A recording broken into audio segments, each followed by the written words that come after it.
ঘিওর উপজেলায় চেয়ারম্যান পদে বিপুল ভোটে বেসরকারিভাবে নির্বাচিত হয়েছেন মাহবুবুর রহমান জনি। জনি শালিক প্রতীকে ২১,৮০৬ ভোট পেয়েছেন। নিকটবর্তী প্রতিদ্বন্দ্বী আতাউর রহমান দর্জি আনারস প্রতীকে পেয়েছেন ৮,০৮৬ ভোট। উপজেলা নির্বাহী অফিসার ও সহকারী রিটার্নিং অফিসার শেখ নুরুল আলম ফলাফল ঘোষণা করেন। বিজয়ী ঘোষণার পর উপজেলার বিভিন্ন সড়কে বিজয় মিছিল করেন জনির অনুসারী, নেতাকর্মী ও সাধারণ ভোটাররা। এই সময় মাহবুবুর রহমান জনি সকল নেতাকর্মীকে শান্তিপূর্ণভাবে বিজয় উদযাপন করার আহ্বান জানান। সবার পরামর্শ নিয়ে উপজেলার সার্বিক উন্নয়নের প্রতিশ্রুতিও দেন তিনি। তাকে বিপুল ভোটে বিজয়ী করায় উপজেলার জনগণকে ধন্যবাদ জানান মাহবুবুর রহমান জনি।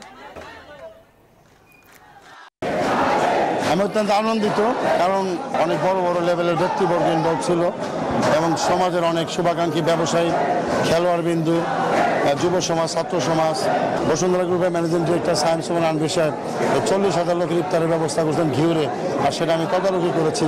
তদারকির মাধ্যমে কিন্তু আমার মান মর্যাদা অনেক বৃদ্ধি পেয়েছে। ঘিওর উপজেলার উন্নয়নের লক্ষ্যে এবং ঘিওর উপজেলাবাসীকে ভালো রাখার লক্ষ্যে, ঘিওর উপজেলা শান্তি বিলাস করার লক্ষ্যে আমি সকলের সাথে মিলেমিশে ঐক্যবদ্ধভাবে কাজ করবো এবং যেদিনকে আমি শপথ হওয়ার পরে প্রথম অফিসে বসবো, আমি চেষ্টা করবো আমার যে প্রতিদ্বন্দ্বী 8 জন প্রার্থী, 8 জনকে উপজেলা পরিষদে দাওয়াত দিয়ে উপস্থিত করার চেষ্টা করবো।